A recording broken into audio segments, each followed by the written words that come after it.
столице Азербайджанской республики при посольстве Туркменистана состоялся брифинг, посвященный церемонии закладки фундамента мечети в городе Физули. Эта мечеть, строительство которой финансирует благотворительный фонд по оказанию помощи нуждающимся в опеке детям имени Гурбангулы Бердымухамедова, станет ценным даром Туркменистана братскому азербайджанскому народу. В брифинге приняли участие высокопоставленные лица Азербайджана, советник спецпредставителя президента, руководители и депутаты Милли Меджлиса, первый заместитель председателя управления мусульман Кавказа, а также послы тюркоязычных государств и представители ведущих СМИ. Была особо подчеркнута символичность церемонии закладки, которая состоялась в рамках 12-го саммита Совета глав государств Организации тюркоязычных государств. Участники отметили, что это стало первым в истории случаем, когда тюркские государства совместно заложили фундамент мусульманской святыни. По мнению участников, этот дар является ярким свидетельством единства двух стран и внесет весомый вклад в укрепление двусторонних отношений, а также связи между всеми тюркоязычными государствами.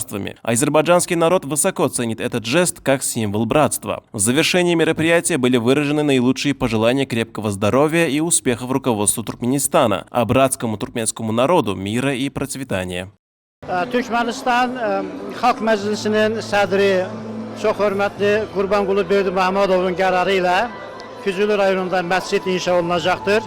Bu, qardaş Türkmen xalqının Azərbaycan xalqına, Azərbaycan inanç sahiblərinə bir töhfəsidir. Türkmen xalqı və Azərbaycan xalqı eyni etnik kökdən gələn, eyni mədəniyyəti paylaşan, eyni dini dəyərləri paylaşan qardaş xalqlardır. Amma bütün bunlarla bərabər Füzulidə inşa ediləcək məscidin başqa bir simvolik mənası da var. Bu məscid hər nə qədər funksional, dinimizi təbliğ edən, dini dəyərlərimizi yaşadan bir müqəddəs bir yer olacaqsa, bir o qədər də işğaldan azad olunmuş ərazilərimizdə qardaş Türkmen xalqından Azərbaycan xalqına verilmiş bir hədiyyə kimi xatırlanacaqdır. Bu cür mənəvi münasibətlər isə iki ölkə arasında əlaqələrin daha da dərinləşməsinə xidmət edəcək. Türkmen və Azərbaycan xalqları əsrlər boyu eyni dənizi paylaşıblar. Biz Xəzər dənizinin şimal-qərb sahillərində, Türkmenlər isə şərq sahillərində yaşayıblar. Amma buna baxmayaraq, heç vaxt bizim aramızda mənəvi, əxlaqi, dini əlaqələr qopmayıbdır.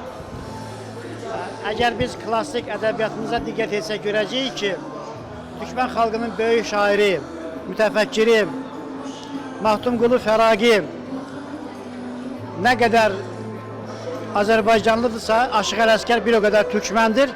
Çünki onların istifadə etdiyi dil 18-ci əsrdə bizim ortaq dilimiz olubdur. Dilimizdəki bugünkü fərqlər sonradan yaranıbdır. Bax, bu cür mədəni əlaqələr, humanitar əlaqələr həm də Türk dünyasında yeni ortaq dilin yaranmasına, ortaq mədəniyyətimizin formalaşmasına və ortaq dəyərlərimizin yenidən dərk olunmasına gətirib çıxaracaqdır.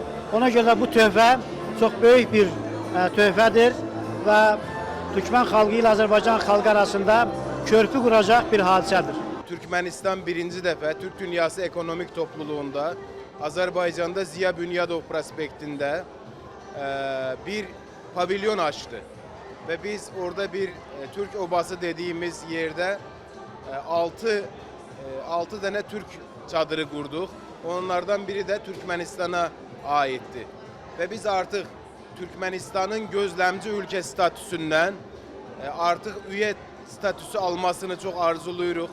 Bu hakta çalışmalarımızı edirik. Çünkü Zengezur koridorunun açılması ərəfəsində bizim Türkmenistanla Xəzər dənizi üzerinden lojistik xəttimiz çok önemlidir.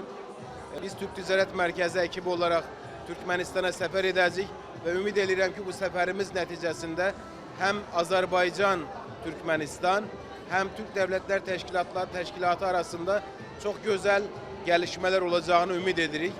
Bugün Türkmenistan'ın bağımsızlık günüdür. Şadıq. Çünkü Türkmenistan bizim bir parçamızdır. Əbəd müddət yaşasın, devamlı bağımsız olsun. Teşekkür ederim.